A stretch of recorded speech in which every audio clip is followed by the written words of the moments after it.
출판사에서 4년째 근무하고 있는 여자 직장인입니다. 저는 책을 낼 사람을 섭외하는 일을 하고 있는데요.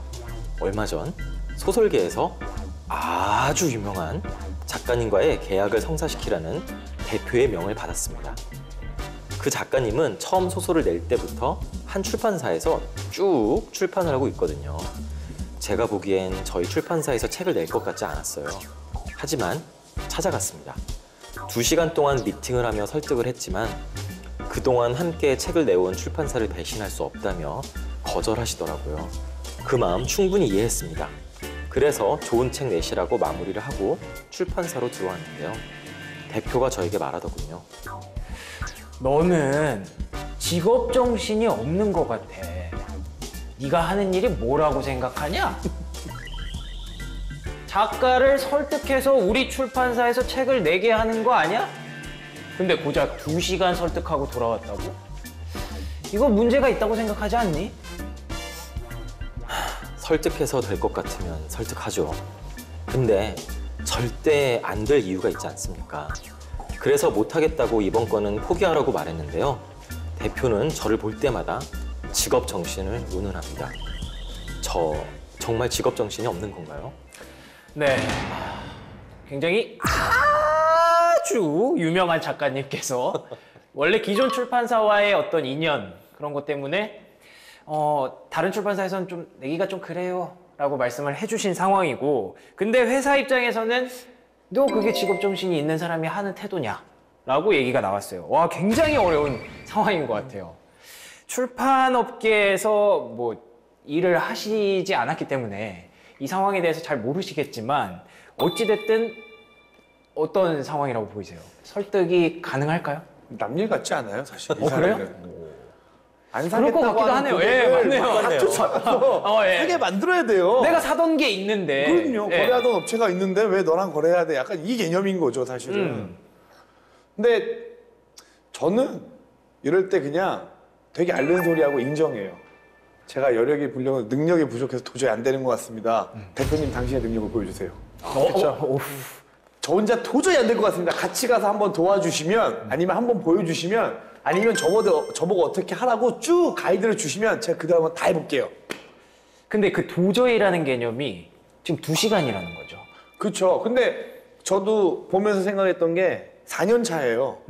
4년 차니까 본인 스스로 섭외 작업을 많이 해봤고 2시간 정도 얘기해봤는데 씨알도 안 먹히니까 포기하고 왔을 거라는 거죠. 2시간으로도 충분히 이게 각이 나온 거였군요. 그렇죠. 제가 전제로 두는 건 그거예요. 4년 차의 감이 있었기 때문에 절대 안 될 거라 포기할 수 있었던 거고, 그걸 가지고 직업정신 운운하면서 쪼는 대표를 같이 움직이려면 같이 가서 대표님 한번 보여주세요, 도와주세요 라고 그냥 사정을 해야 되지 않을까 라는 거죠. 그런 경험이 있으신 건 아니죠? 그래요, 저는.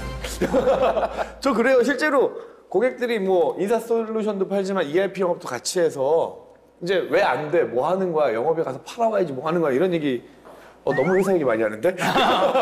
하시면 그래요, 저는. 그러면 사모님 제가 이렇게 상무님 또 나왔네. 제가 이런저런 일들도 이렇게 했고 이렇게 계속 진행해 왔습니다. 제 생각에는 제가 할 수 있는 최선을 다하고 있고 충분히 개인적인 관계도 맺고 하고 있는데 가이드 주실 수 있는 제가 뭔가 더 할 수 있는 애드밸류 할 게 있으면 알려주세요. 아니면 같이 가서 도와주세요라고 얘기해요. 그러면 야, 실익은 영업이 해야지. 좀 더 같이 생각해보자. 이러고 뭐 없어요. 아, 재밌네요. 네, 그래서 저희 조직이 굉장히 힘듭니다. 알아서 잘라주세요. 아니, 그러면은 저는 되게 뭐 해결 방안인 것처럼 말씀을 하셨는데 그래서 답이 없어요. 그러니까 뭐예요? 그런 거죠. 뭐냐면 이런 상황에서 리더가 리더십을 가지고 본인의 사례로 풀어내든 본인의 인맥을 동원하든 해결해내면 굴러갈 거라는 거죠. 더 잘 될 거고. 근데 그게 아니라 본인도 모르는 걸 직업정신 운운하면서 탓하면서 뭐라고 하는 건 공멸하는 길이라고 생각합니다. 너무 강하게 지금 얘기를 하셔가지고 두 분이 네, 두 분이 무슨 말씀을 하실 수 있을까 저는 걱정이 되는데요. 포기하라고 말씀드리고 싶고요. 근데 이거는 정말 직업 정신은 발휘해야 될 겁니다. 어디를 포기해야 되는 거예요? 그 작가님을 포기하셔야 된다는 얘기죠. 왜냐면 4년 동안 일을 하셨고 이분은 섭외하는 게, 그러니까 영업이잖아요. 네. 섭외하는 게 주 업무신데 2시간이면은 아마 2시간 동안 그냥 제발 해주세요 이 얘기만 나누진 않았을 겁니다.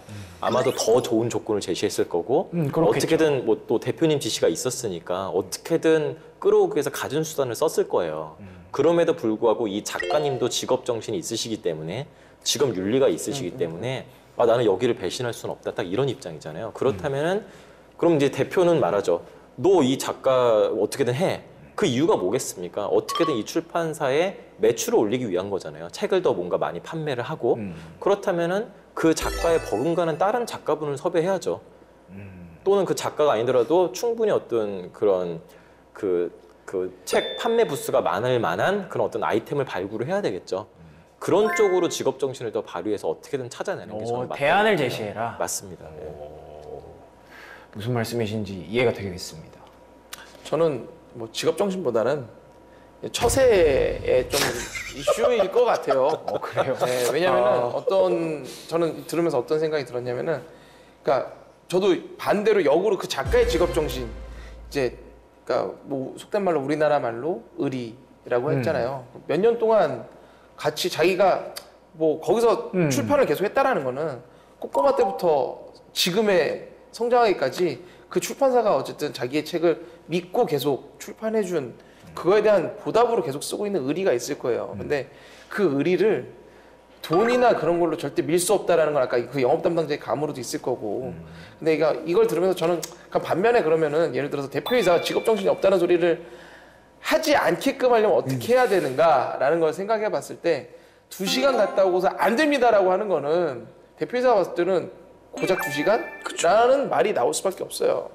그럼 예를 들어서 한 달 정도는 계속 붙어 있는 거죠, 그냥 일단은. 그러니까 대표이사가 봐도 얘가 정말 고민을 정말 진짜 할 만큼 했구나라는 느낌이 들게끔 이제 그런 액션을 해야 되는 거죠. 네. 보여주기식으로라도 해라. 이건 어쩔 수가 없는 게 영업사원들은 그 정성을 보여주는 게 하나의 그 신뢰를 얻는 방법이잖아요. 그렇죠. 그 정성을 보여줄 때 진짜 감화돼가지고 오면 정말 땡큐인 거고 본인이 안 됐을 때 안 된다라는 걸 알았겠지만 그 2시간 만에 포기하고 오는 것 자체도 저는 조금 이 회사에서 녹을 받는 사람 입장에서는 예. 안 맞는 행위가 아니었나. 그냥 단순하게 그냥 요 내용만 갖고 생각하면 그러니까 처세의 문제지 않았나라는 생각으로 좀 문제를 다시 생각해봤습니다. 어떤 상황인지는 알겠다. 네네네. 기본적인 이런 노력이 있다면은 해당 작가님도 그 출판사와 뭔가 관계가 틀어질 수도 있는 거고. 제가 그 생각을 네. 했어요. 출판사랑 만약에 이게 진짜 좋은 조건을 제시했음에도 불구하고 그 의리 때문에 맞아요. 이쪽이랑 못 끊겠다라는 거면은 그러면 그 의리만한 의리를 싸우면 되는 거 아닌가요? 맞아요. 그런 경우도 있고요. 또 그걸 사람 원하는 인생은 거. 어떻게 될지 모르거든요. 이게. 네, 맞아요. 그래서 이거는 경력 채용이 있어도 굉장히 중요해요. 똑같습니다. 이 해당 회사에서 되게 잘 나가는 사람인데 꼭 우리 회사는 꼭 필요해요. 네. 쳐다보지도 않습니다. 그 사람은 우리 회사를. 어. 하지만은 끊임없이 뭔가 접촉하고 이렇게 하다 보면은 그 사람도 언제 어떻게 될지 몰라요. 그 회사에서는. 당장은 잘 나가는 것 같아도. 그러면 굳이 그 1, 2년이 채 안 돼서 먼저 연락이 옵니다. 예를 들어 내가 책 여기 좀 쓰고 싶은데 할 수 없겠어요? 이런 연락이 올 가능성도 있다는 거예요. 그걸 회사에서 지금 바라고 이렇게 얘기를 하는 거 아닙니까? 근데 이 사연 같은 경우는 그런 것 같지는 않고요. 당장의 결과물을 얻어야 되는 것 같아서. 예, 그래서 뭐 복합적으로 하면 될 것 같아요. 이렇게 하는 데까지 노력하되 그것만 하지 말고 좀 빨리 다른 대안을 찾아가지고 했으면 좋겠다. 예. 그러면 여기에 이 편집장께서 원하는 정도는 어느 정도라고 생각하시는 거예요? 될 때까지죠. 아니, 그러면 어떻게 만족시켜요? 어쨌든 데리고 와야죠. 이게 하나님한테 꽂힌 것 같아. 이게 뭐 그냥 이제 네. 영업의 입장에서 말씀하시면 그런 건데 그냥 일반 모든 사람들이 생각하는 상식으로 봤을 때는 그냥 뭐 편집장이 봤을 때 그만해? 요 정도까지만 일단 이번에는 여기까지만 해보자라는 말을 들을 때까지 하는 게 맞겠죠. 무조건 데리고 온다는 가정하에 계속 모든 노력을 하는 거는 그리고 이 단편적인 이 부분 이 사연에 있어서는 결국은 편집장이 그만하자. 여기까지만 해보고 일단 관계만 계속 이어가라는 말이 나올 때까지는 노력을 해봐야 되지 않나. 스스로 접지 말라 이 말이 그렇죠. 밑에 사람 입장에서는 그러길 원할 거야라는 걸 알죠. 그러고 싶지 아니한 거죠. 그렇죠. 그러고 싶지 아니한 거죠. 그러니까요. 네. 그럼에도 불구하고 그렇게 하는 게 나름 뭐 직업 정신의 하나라고 볼 수 있는 건가요? 뭐 상대방 출판사를 가서 불 지를 순 없잖아요. 근데 이 직업 윤리가 넘어가는 거예요, 이게 이제 사법권의 영향을 받는. 이래서 불을 끄는 사람이 필요한 겁니다. 예. 이 사연대로라면은 그 대표가 정말로 그 작가한테 꽂혀가지고 이 작가님은 안 된다라는 거를 갖고 있는 것인지, 아니면 정말 그 우리 회사 출판사가 책만 좀 많이 팔면 되니까 이 작가만큼의 임팩트를 있는 사람을 다른 사람을 데려오면 되는 것인지에 대한 거는 사실 나타나 있지 않아요. 그렇죠. 거기에 따라서 좀 결정하시면 될 것 같아요. 네. 그럼에도 어찌됐든 불만은 일단 네가 2시간밖에 가지 않았다는 거. 그거기 때문에. 그거는 좀 네, 약하다고 봐야 그거는, 되겠네요. 네. 그거는 그냥 하루 종일 식사하시고 차 마시고 백화점 쇼핑 한번 하시고 이 정도로 버티시면 되지 않을까. 네, 하루 그냥 편하게. 아니, 그러니까 어쨌든 그것도 관계를 맺는 영업 중에 하나니까요. 알겠습니다. 직업정신 얘기를 하다가 결국 처세로 마무리가 되는 것 같은 느낌인데요. 아무튼 그런 방법도 있으니까 잘 생각을 해보시고 3개 중에 하나를 잘 고르시면 될 것 같습니다.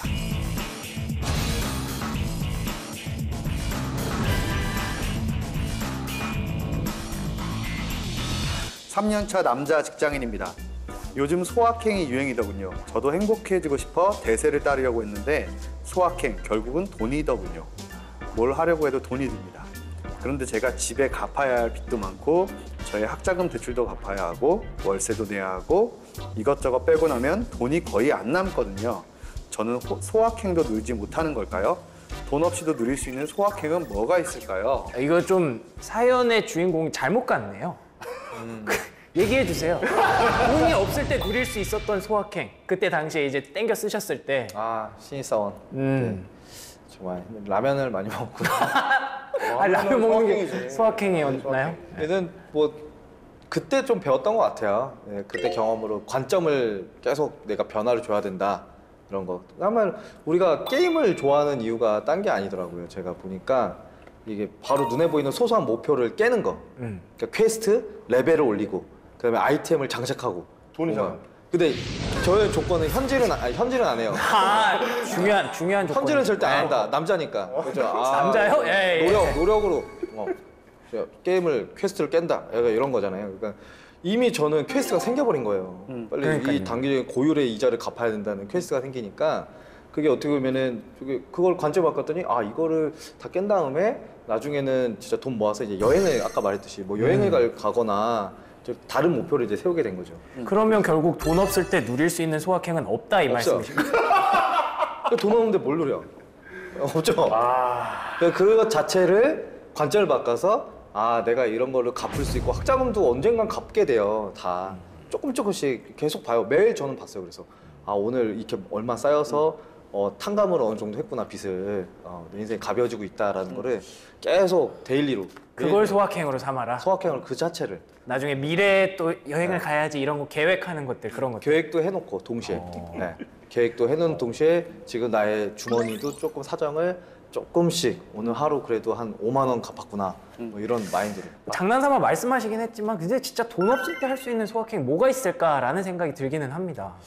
전 근데 이게 요새 이제 마케팅이다 보니까 트렌드를 많이 보잖아요. 찾다 보니까 이건 이미 그 사람만의 생각이 아니고 지금 대한민국 20대가 그러니까요. 다 하는 생각이에요. 근데 그 20대, 10대들이 이제 지금 아까 말한 대로 지금 써야 될 돈들이 굉장히 많아지고 있잖아요. 미래를 위해서. 그러다 보니까 이미 물가들은 올라가고 전체적으로 이제 사회는 힘들어지는데 나는 소확행을 찾고 싶어.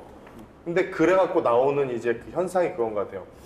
다 똑같이 내가 하고 싶은 거를 이제 돈 안 들이고 찾아서 그걸 해내는 거야. 어떻게든지 방법을 찾아가지고. 그 얼마 전에 나왔던 궁시어리 같은, 이제 이상민이 만들어냈던 그런 궁시어리 같은 단어들. 내가 돈이 없어. 연어, 진짜 맛있는 연어 스테이크 먹고 싶은데. 연어 대가리 사갖고 구워 먹는 거예요. 맛이 비슷하니까. 거기서 그 행복을 찾는. 그것들을 찾아가는데 행복을 누려지는 세대가 되기 시작을 하는 것 같아요. 그 방법이 뭐가 있다라고 누군가 주지 않아요. 왜냐면 그 윗세대는 모르거든. 자기 세대에서 발굴해 나가고 그걸 공유해 나가는 즐거움이 이 세대의 문화가 되고 있더라고요. 벌써. 적극 동참하라고 말씀드리고 싶어요. 단돈 1,000원이 있더라도 이거를 자기가 찾아보면 또 그 1,000원 갖고 누리고 있는 행복도 굉장히 많거든요, 사실 사람들. 오죽하면 편의점 가서 2,000원으로 최고의 가성비 뽑는 법, 5,000원으로 최고의 가성비 뽑는 법, 10,000원으로 황제처럼 먹는 법, 이런 것들이 유튜브에 엄청 많이 나오거든요. 오히려 가성비 쪽을 한번 파봐라. 왜냐하면 그 사람도, 모든 사람은 똑같습니다. 적은 돈으로 큰 행복을 누리고 싶잖아요. 근데 옛날과 다르게 요새는 공유의 시대거든요. 그러다 보니까 사실 굉장히 많은 팁들이 나와 있고 그걸 자랑스럽게 내요. 옛날 같은 야, 궁상맞게 뭐 하는 짓이야 라고 얘기할 수 있겠지만 잠잠 빼시는 분들은 20대들은 그렇지 않아요. 요새. 뭔 소리야? 아까 말했듯이 내가 갖고 있는 주머니에서 내가 할 수 있는 최대한 행복을 누리는데 난 이게 자랑스러워. 20대. 예. 근데 그것들을 이제 그게 벌써 대세가 됐고 전혀 부끄럽지 않아. 그게 오히려 자랑스러운 거야. 난 지혜롭고 현명한 소비를 하는 사람인 거거든요. 저는 그걸 인정을 합니다. 그 상황에 맞게 써야 되는 거. 나나 우리 아버지 세대 벌써 내가 아버지처럼 돈을 쓸 수 없는 거잖아요. 그랑 마찬가지로. 그래서 그분한테 주변에 적극적인 팁이 되게 많거든요. 꼭 찾아보라고. 그거를 찾아보는 분이 생각보다 적어요. 근데 그걸 공유하는 사람은 생각보다 많아요. 그렇기 때문에 그걸 적극적으로 한번 파보시라고 꼭 말씀을 드리고 싶습니다. 저 사실 되게 비슷하게 생각했는데 저는 좀 공감이 되더라고요. 왜냐하면 저도 어쨌든 아내하고 결혼을 하고 시작할 때도 그렇고 저희는 둘이서 시작하자 그래서 모든 게 대출이었거든요. 모든 게 대출로 시작해봤는데 비슷한 느낌이 뭐였냐면 어제구나. 어제 아침에도 그랬는데 요즘 뭐 뱅크 뭐 이렇게 하면 제 자산이 나오잖아요. 대출부터 모든 게 나오는데 와 내가 갚아왔던 히스토리들을 보는데 이게 되게 소소한 거예요. 보다 보니까 매일매일 보게 되더라고요. 아 내가 또 요만큼의 내 자산을 어쨌든 대출을 갚음으로써 생겼구나. 이번 주말엔 내가 뭐 월급 들어오면 맛있는 거 먹어야지. 내가 뭐 했으면 조금 더 먹어야지. 이런 것들이 소소하게 생기는 거죠. 하다못해 뭐 아까 말씀하셨지만 제가 무슨 맨날 골프 치는 것 같지만 비싸거든요. 못해요. 못해서 어쩌다 이렇게 하면 그게 내 입장에서는 되게 큰 과소비를 하러 가는 거거든요. 예, 그게 저한테 되게 소소한 대파킹인가?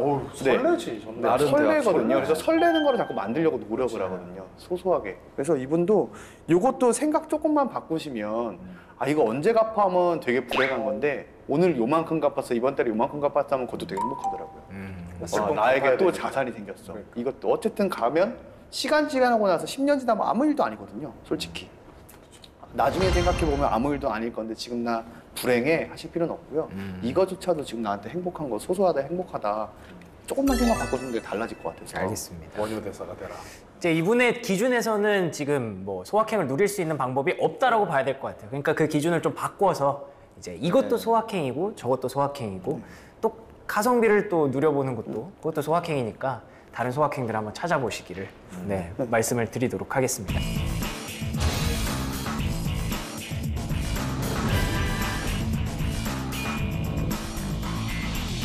28세 남자 신입사원입니다. 저는 대구에서 27년 동안 살다가 올해 취업이 되면서 서울로 올라왔습니다. 그래서 현재 완벽한 대구 사투리를 구사합니다. 27년 동안 썼던 말을 바꾸기도 쉽지 않고 굳이 사투리를 고쳐야 한다는 생각도 들지 않아 노력조차 하지 않았는데 요즘 생각이 좀 이렇게 바뀌고 있습니다. 임준수 씨, 제가 맡긴 거 다 했어요? 다 했으면 가져오세요. 뭐 좀 남았는데 좀만 기다려주세요. 좀만. 뭐 당장 보자고 한 건 아니고 그렇게 할 필요는 없어요. 저 되게 죄송한 마음에 착하고 정중하게 말했는데 저보고 화내지 말라고 하더라고요. 근데 저보고 화내지 말라는 사람이 한두 명이 아닙니다. 동기들과 모임이 있어 저녁에 모였죠. 야, 우리 오랜만에 모였는데 자, 우리 뭐 먹을까? 삼겹살 모여야지. 삼겹살 먹을까? 야, 삼겹살 안 먹으면 우리 맞겠다. 야, 그냥 먹자. 저는 정말이지 강요가 아닌 제안을 했을 뿐인데 억울했습니다. 팀장님께 인사하면 팀장님이 사회에 불만이 있다며 왜 그렇게 무섭냐 그러고 여자 선배들은 제 말투가 무서워서 말도 못 걸겠다고 하죠. 저는 그냥 대답만 했는데 제가 대든다 그래요. 이 모든 게 사투리 때문인 것 같은데 저 사투리 고쳐야 되나요? 사투리를 어떻게 고치죠? 서울말 어떻게 쓰는 거죠? 잘 쓰시네요, 서울말. 근데 대구에서 생활을 해보셨어요? 대구에서 좀 살았었습니다. 진짜요? 되게 잘하시네요. 저는 대구통만 먹어가지고. 죄송합니다. 재미없어요. 대화의 기술. 이렇게 오늘 하루 종일 이렇게 대화의 기술에 대해서 재미없어요. 기술이 장난 아니세요? 네, 아무튼 사투리에 대해서 고민하고 계신 28살 신입사원의 고민이었습니다. 세 분은 고향이 서울이신가요, 다? 네. 저 고향 서울입니다. 고향 서울이 지금 대구는 바이링구얼입니다. 바이링걸. 왜 그렇게 되셨어요? 아버지가 군인이셔서 저희는 그 이사를 많이 다니다 보는데 대구 쪽에 살 기회들이 좀 오래 있어서 제가 1년에 한 번씩 이사를 다니는데 그래서 전국을 다 살았었는데 마침 대구 쪽에 좀 오래 살아야 될 일이 좀 있어 갖고 조금 살았는데 어디 나오네요. 어때? 대구죠. 대구, 네. 근데 이제 서울에 오래 살다 보니 대구 말도 이상하고 서울 말도 잘 안 되는 이런 상황이 됐어요. 그러면 본인의 경험을 얘기해 주시면 될 것 같은데요. 이렇게 사투리 맞아요? 외국인 아니에요? 외국인 그냥? 아, 근데 저 진짜로 저도 지금도 흥분하거나 아니면은 그 일 있으면 사투리가 나옵니다. 그리고 특히나 저희는 전국에 이제 지방 영업 조직이 있어서 지방 쪽 전화 받으면 사투리가 오는데 사투리가 나와요, 저도 그러면은. 왜냐면 그쪽에서 사투리를 쓰면서 시작을 하기 때문에 저도 당연히 사투리가 나가야 되는 게 예의거든요. 헬로우 하면 여보세요 하면 안 되잖아요. 헬로우 하면 헬로우 해가 나가야 되는데 여보세요? 예! 이렇게 나와야 되는 것처럼 나오는데 저는 사투리가 개인적으로 처음에 그 사회생활 말고 학교 다닐 때 되게 힘들었었어요. 저는 사투리 꼭 고쳐야 된다는 생각까지는 갖지 않고 사는 사람입니다. 사투리가 뭐 부족한 것도 아니고 그것 때문에 커뮤니케이션이 안 되는 워딩을 사용하면 문제가 좀 될 수 있겠지만 뭐 갸가 뭐 그러면서 네? 하지만 않으면은 아까 같은 경우는 다 알아듣는 거잖아요. 그쵸, 사실. 예. 그러면은 저는 왜냐면 자연스럽게 서울에 살다 보면 사실 고쳐지기 시작을 하거든요. 저도 막 앉아갖고 막 서울 드라마 보면서 서울말 써야 돼 이렇게 하지 않았기 때문에 저는 그걸 고민할 필요는 당장은 좀 이질감이 들 수도 있긴 한데 그 근데 부분은 이게 나중에 문제가 되는 재밌어요. 부분이 이제 상사들이 좀 무서워한다든가 그걸 캐릭터화 시켜야 됩니다. 얘가 나한테 대드는 거 아니야? 라고 생각할 수 있는데 캐릭터화 시키면 될 것 같아요. 나는 원래 이런 사람이다. 왜냐면 저는 태생이 상하 경상도 남자인데 어느 날 순한 서울 남자가 될 수가 없어요. 네, 그렇기 때문에 그러면 캐릭터를 대신 그거에 맞는 캐릭터를 자기가 좀 만들어야죠. 약간 그런 남성스러운 단어를 하면은 그만큼 의리를 지키고 그만큼 열심히 한다든지 과감하게 보여주는 면이 따라주면은 저는 강점으로 작용할 수 있을 것 같거든요. 그래요? 어차피 신입사원이라고 하셨잖아요. 맞아요. 네. 그러면 이거는 시간이 지나면 자연스럽게 맞아요. 해결되고요. 또 요새는 워낙 이제 지방이라고 표현하기도 그렇죠. 같은 대한민국이니까. 근데 여러 가지 지역에서 오신 분들이 많은데 물론 저는 이제 네이티브 서울 스피커로서 예, 정확한 표준어를 구사한다고 자부하고 있는데요. 그럼 굳이 자부까지 하시고 이 얘기를 왜 했는지 모르겠어요. 그러게요. 근데 근데 아무래도 그러니까 일반적인 조직들은 아무래도 그런 그 사투리 쓰는 분들도 많은 조직도 있고 근데 아마도 지금 이분이 들어간 계시는 조직은 대부분 아마 서울 분들이 아닌가라는 생각이 들어요. 그러다 보니까 이런 사투리를 바로 옆에서 계속 접할 기회가 없었던 분들이 많은데 분명히 이분들도 이제 신입사원이지만은 시간이 제 생각에는 몇 달도 안 걸릴 것 같아요. 한 몇 달 정도만 지나면은 자연스럽게 해결될 겁니다. 그래서 굳이 일부러 서울말을 배우려고 하고 그럴 필요는 없고요. 그냥 말보다는 행동으로 보여주시고 말할 때 그냥 말하시고 또 화냈어 화내지 마 그러면 화낸 거 아닙니다. 제가 사투리는 흉내낼 수가 없는데요. 그런 것을 계속 보여주면은 자연스럽게 그거는 뭐 쌓여가다 보면 해결될 거. 삼겹살 모여야지 삼겹살 이랬는데도 그래도 안 고쳐도 되는 거예요. 처음에 그 시도를 조금씩은 예를 들어 하면은 참 정말 안 돼요. 저도 대구에서 올라왔을 때 제일 안 됐던 말이 정말? 이게 정말 안 됐어요. 그러니까 듣고 진짜? 그러면 다 이제 대구 사람들 다 경악을 합니다. 미친나 뭐라고 합니까? 네? 맞나? 이렇게 나오죠. 또 졸린 게 아니라 잠 온다 이러잖아요. 잠 온다. 부샤분다 뭐 이건. 예? 그렇게는 안 해요. 그렇게 안 해요. 제가 좀 아는데 지방혐. 사투리. 이런 거 있죠. 다 빠분다 이런 건 있죠. 빠. 예. 그런 건 있는데. 정강관들. 뭐 그쵸. 여튼 그런 서울말을 시도를 또 하면서 조금씩 하다 보면 금방 사실 바뀌기 때문에 아무리 네이티브라고 하더라도 근데 적어도 이런 노력은 필요할 것 같아요. 그러니까 말을 의도적으로 좀 약간 살살하기 위한 노력은 있어야 되겠죠. 아까 뭐 삼겹살 뭐 묵자 막 이러셨잖아요. 그냥 뭐 똑같은 사투리 하더라도 약간 톤을 낮춰서 그렇죠. 하면 좋습니다. 삼겹살 모여야지 이럴 필요 없고 네. 삼겹살 모여야지 그렇죠. 이러면 되잖아요. 그냥 그 정도 노력이면 될 것 정도는 할수- 같아요. 소주 한 잔 모여야지 이러면 되잖아요. 그 정도면 충분할 네. 것 같아요. 더 이상 뭐 서울말 쓰고 이럴 필요는 없을 것 같습니다. 제 친한 친구가 부산애인데 이거 부산 사람들 보면 욕할 것 같네. 제가 제 더하고 동갑이니까 그 친구 어쨌든 오랜 시간 동안 계속 사투리 쓴 거잖아요. 근데 그 친구의 장점은 그 원래 액센트가 그 억양이 강하면은 되게 말씀하셨듯이 좀 화내는 것 같은데 그 친구 말의 특기는 항상 끝에가 흐하하하가 붙어요. 네? 항상 웃어요. 말이 센데 항상 웃어요. 아, 그래요? 그러니까 자기 성향이 있어요. 그러니까 예를 들어서 아까 말 사투리 못 따라하겠는데 삼겹살 먹어야지 으아 이게 항상 있어요. 그러니까 화난 거라고 생각을 아무도 안 하는 개그맨인가요? 네, 웃겨요. 그러니까 오히려 재밌어요. 억양이 재밌지. 거기다 그 친구만의 표현이 항상 있지. 그러다 보니까 오히려 그게 더 정감 있게 보이는 거죠. 저는 그게 장점으로 승화시켜라. 장점이라고 생각했거든요. 누가 봐도 친근하거든요. 그 친구. 소주 한 잔 먹고 제 사투리 최대한 그러려고 하는 거 아니니까 좀 이해해 주시고 화내는 거 알고 말이 원래 이렇습니다. 그래서 제가 최대한 제 거칠려 노력할 테니까 너무 오해하지 말아 주십시오. 그런 것 같은데 지금. 너무 화나는데 술 먹으면서 이렇게 얘기하면은 네. 근데 어떻게 내가 그렇다는데 예. 좀 아니 많이 좀 양해 부탁해 주시고 제가 그런 사람 아닙니다. 알았어 안 그럴게. 그러면은 그래 한 나오게 그렇게까지 얘기하는데 누가 거기다 날 고쳐 임마 이런 게 안 그렇거든요. 진짜 사실. 반대의 경우도 있었어요. 제 이제 지인분이 그 아예 서울 분이신데 저처럼 네이티브 서울 스피커인데 죄송합니다.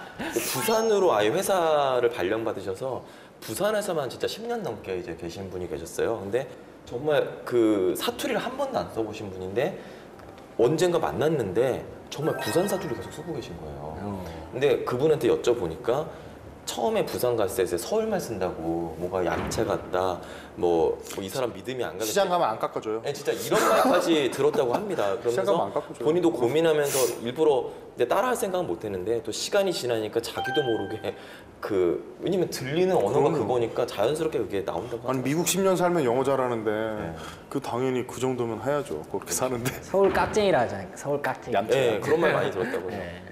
아우 느끼해요 서울 사람들. 말 들으면 느끼해. 어쨌든 사투리는 그렇게까지 신경을 안 쓰셔도 될 것 같고 네. 이 톤만 조금 낮춰서 그 조절을 정도만 하시면 하면 될 될 것 것 같은데 그럼 사투리 말고 말을 좀 웅얼웅얼거린다거나 스피치에 있어서 좀 문제가 있으신 분들 그런 분들도 고민이 많거든요. 웅얼이라고 하긴 좀 그런데 목소리가 되게 작으셔가지고 그 남들이 잘 이렇게 못 들어서 네 이렇게 하는 과장님이 한 분 있었거든요. 톤이 되게 목소리가 작으셔가지고 예를 들어서 이런 거죠. 선생님, 그럼 할래? 안 들려요. 네? 네? 이렇게 몇 번 얘기하다가 그럼 짜증 내세요. 야, 네? 재밌네요. 근데 재미는 있으니까 오히려 나중에는 약간 놀리는 건 아닌데 이렇게 장난치다가 친해지거든요. 근데 익숙해지면 들리거든요. 익숙해지면 들려서 그게 본인이 막 자격지심 느끼고 그런 거 아니면은 저는 오히려 막 고칠 필요는 없을 것 같아요. 고칠 필요 없다. 사투리처럼. 근데 그게 막 컴플렉스가 있고 그러시다면 뭐 노력해서 고칠 수 있다 그러면 고치는 거고 고칠 요소인가? 그건 컴플렉스가 모르겠어요. 있을 때 한해서 네, 노력하라는 얘기고 없을 때는 굳이 안 하셔도 돼요. 네. 과장님. 그 웅얼거림이나 사실 전 사투리도 고칠 필요가 없는 건 맞는데 대신 고쳐야 할 상황이 올 수는 있거든요. 그럴 예를 수도 들어, 있잖아요. 이게 말을 많이 해야 되는 직업이네. 예를 들어 저희 산업 같은 경우에 브랜드 홍보대사나 브랜드 앰버서더 같이 많은 사람들을 상대로 공적인 교육을 해야 되는 장소가 많은 사람이 있을 수 있거든요. 그런 분 같은 경우에 겁나 진한 사투리라든지 아니면은 웅얼거림이 심한 경우에는 그거는 그때부터 고쳐야죠. 사회생활을 하기 위하고 내가 일을 하기 위함이니까.